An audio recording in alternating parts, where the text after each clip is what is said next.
quick little recap of day 13. The day started out with a gentle jog to the knife store. After purchasing our knives, we headed back to the hostel to retrieve our bags.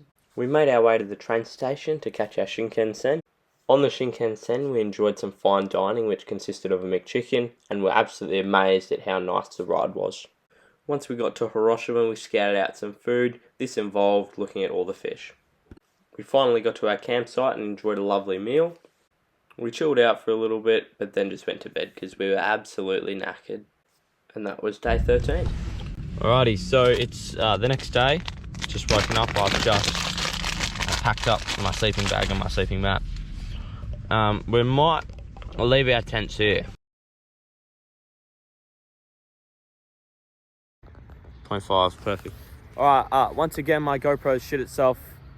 I would wish it would stop happening. But this is where we are. We've got our tent set up here. There were some geezers over there rapping yesterday, like freestyling. It's like 8 of them, just freestyling. Just fair enough. But yeah, we're gonna leave our tents here today. We have since left the campsite and we're walking to the Peace Park and the museum and the memorial in Hiroshima. So that'll be good to have a look at. I mean, yeah, it's pretty like horrific what happened here, but it'll be good to see, see the history of this place. And it is weird to think that probably a lot of the buildings around us are very new, or still, slightly dosed with some radiation, courtesy of the USA. But yeah, should be interesting. Yep. Alright, well, we're in a second-hand clothes store. Better than the ones in Tokyo, but still a little expensive. Worm stretch pants. Fair enough. Well, we're just walking through, having a look at stuff. It's not grand, but there is a lot of stuff here. Alright, so we are at a soccer stadium and we just got free tickets. Game starts at 1:30, so in the meantime we're going to go to the Peace Museum, have a look, and see what's around. This is exciting. Yeah, why not, So yeah, what is it? It's the Peace Wing. Yeah, it's exciting. I like soccer, so we'll watch it. Alright, so we've arrived at the dome.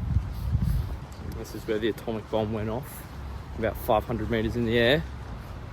And it's really weird to stand here or walk, just thinking about how many people died here and how horrific the bomb was.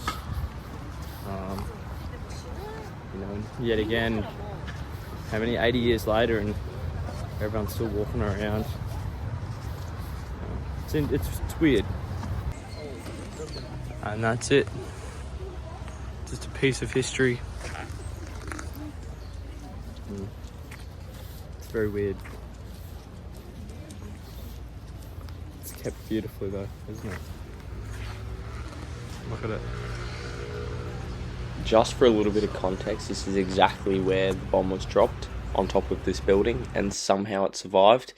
Basically, this plaque was just outlining what happened, how big the bomb was, how many people died when it went off, what it was like. So yeah. So 200,000 people died as a result of the bomb that was dropped on top of here.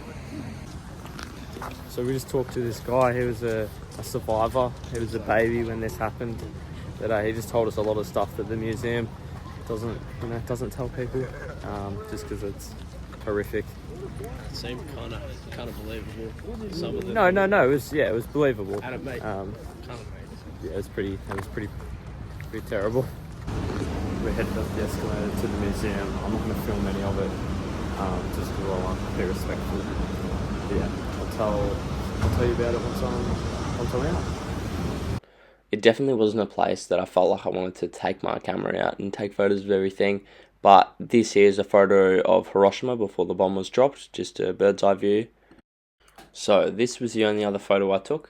Now this piece of clothing was worn by a person who was killed as a result of the bombing.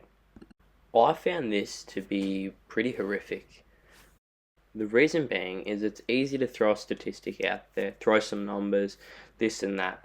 But having someone's stuff, someone's clothing, something that someone used to wear, used to own, used to love in front of you really helps you to view the victims as not just numbers but actual people, which makes what happened all the more horrific.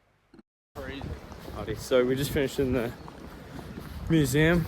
It was heavy. It was bad. Like, it was not. I wouldn't say it was a. Oh, it wasn't a pleasant experience, but it was good to see. That's how I'll put it. It was like horrendous, horrifying even. No, it was horrifying, but this is really sad.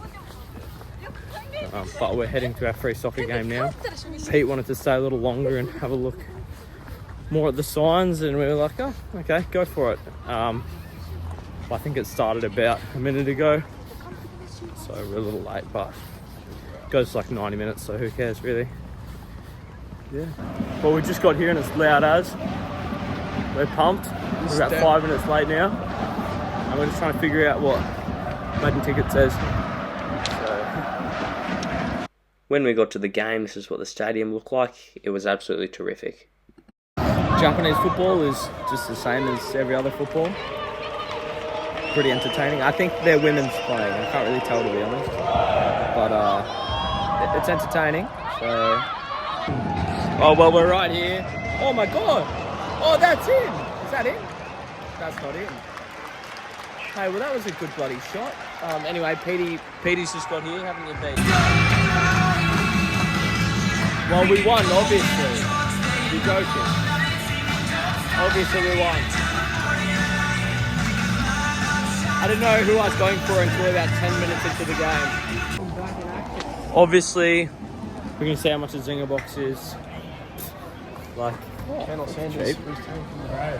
So we're going to see how much a Zinger box is and see if we can cop one for lunch.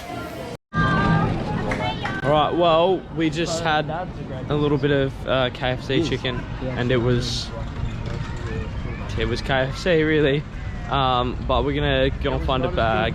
It wasn't as good as Australian KFC, we'll put it that way, but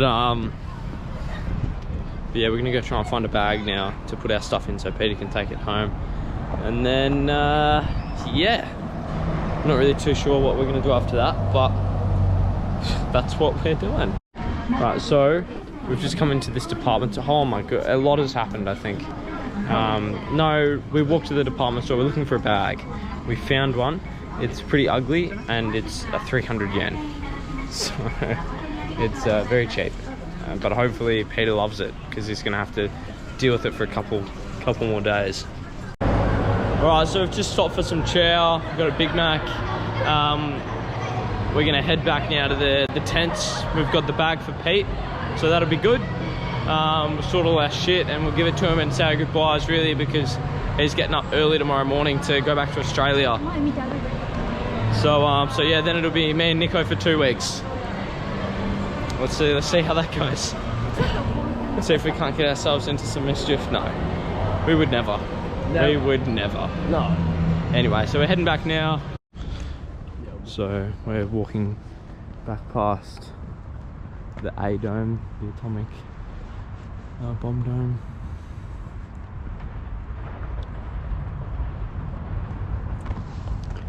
It's a very interesting experience to be here and to see all the carnage that one thing's done.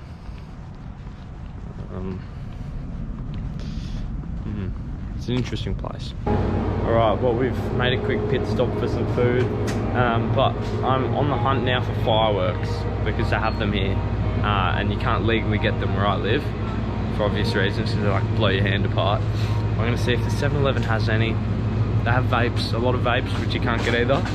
But yeah, I'm going to see.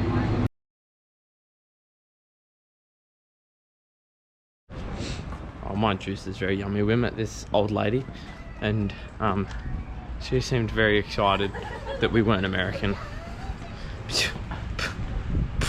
That's a terrible reputation that they've gotten themselves. Oh, not America, Australia. Good. Considering we're in Hiroshima. Yeah, okay. You know, Yeah, history with US. that makes sense. And just like that, we're back. One thing that we've noted with the Japanese compared to Australians is they're not very like, hey mate, how you doing? How you doing, mate? Yeah. They're very like, you know, konnichiwa, and they just don't say anything to you. Yeah, they just look at you like you're a weirdo. This is Peter. This is saying goodbye to Peter.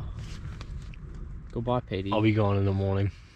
Damn. Guys, this is so sad. I'm so sad. We'll be missing such a poignant part of our trip. We'll be missing Peter. I love you. But anyway, I think this is the vlog for tonight. I think I'm gonna go to bed now. Guys, Peter's arrived. This is Peter. I'll give it to you just like a bit about yourself. I'm Peter. How you doing? Oh, I'm Peter. What else am I supposed to say? Like, Come on, Peter.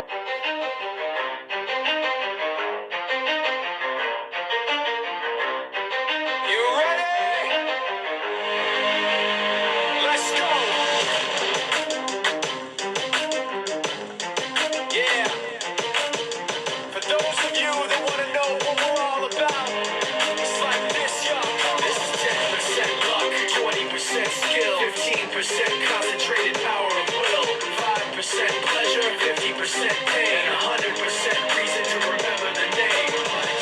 He doesn't need his name up in lights, he just wants to be heard, whether it's the beat of the mic. He feels so unlike everybody else, alone, in spite of the fact that some people still think that they know him, but fuck him, he knows the code. It's not about the salary, it's all